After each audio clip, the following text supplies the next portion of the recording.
Bueno, ahora vamos a continuar con respecto a la agresividad destructiva, donde acá lo que busca siempre es tratar de producir daño, donde esto se alimenta del pasado, en donde se produce un apego al territorio y a las posiciones. Tiene que ver con respecto a esta rigidez, a las creencias y actitudes.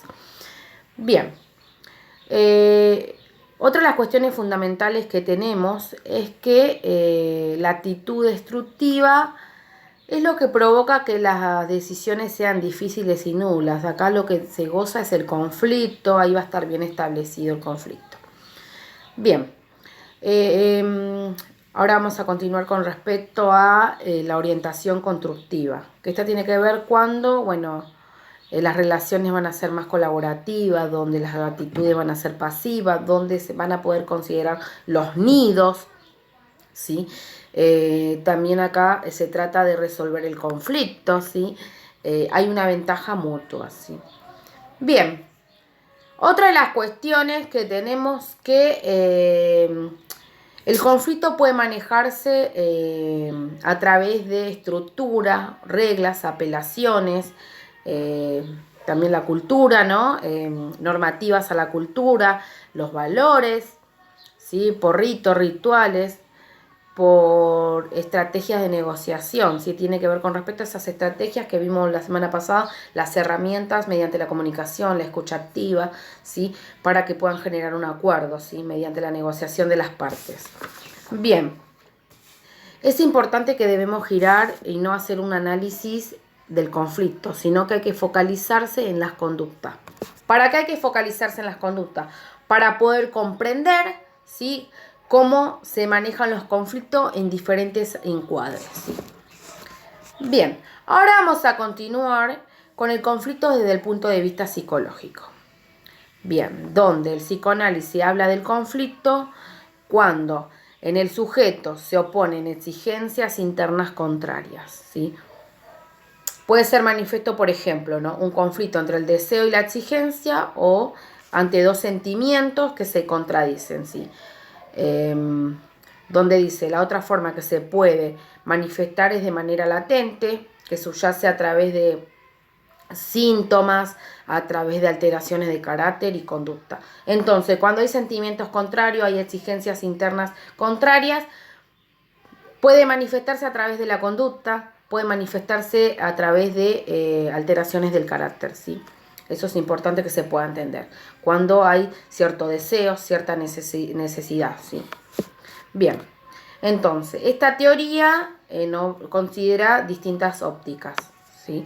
Donde tenemos el conflicto entre el deseo y la defensa, que esta tiene que ver con respecto a que se van a desarrollar acciones de la personalidad para poder mantener estado de equilibrio, ¿sí? Lo que trata de elimina esa sensación de inseguridad y de peligro. ¿Mediante qué? Mediante la activación de mecanismos de defensas. Entonces, protege al sujeto mediante ese mecanismo de defensa, ¿sí? Y eso hace que se produzca y pueda reducir esa tensión, ¿sí?, que se produce por el conflicto. Entonces, la ansiedad lo que hace que haya un equilibrio, ¿sí?, que genera ese conflicto, ¿sí? Eso es importante, que siempre ante un peligro, ante nosotros en la personalidad lo que generamos son acciones que son los mecanismos de defensa que protegen al sujeto ante la inseguridad, el peligro, ¿sí? Bien, después vamos a tener el conflicto entre los diferentes sistemas e instancias, sistemas familiares, educativos, laborales, entre otros, ¿sí?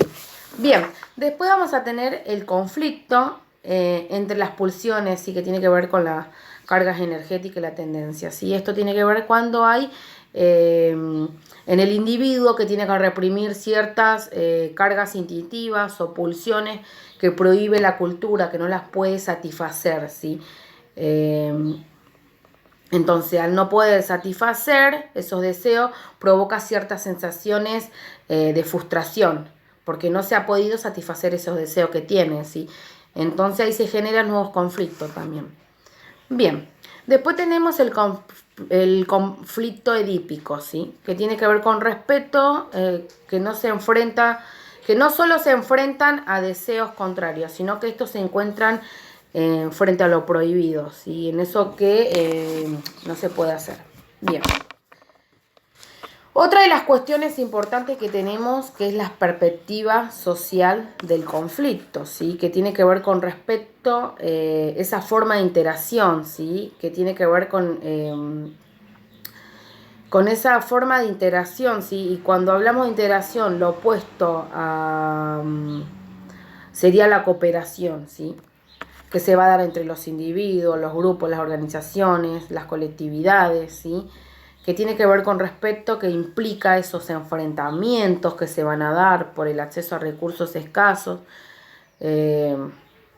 y su disposición. Esto tiene que ver con respecto a eso que se predomina, ¿no? Los recursos que se presentan bajo la forma de poder y riqueza y prestigio, ¿sí?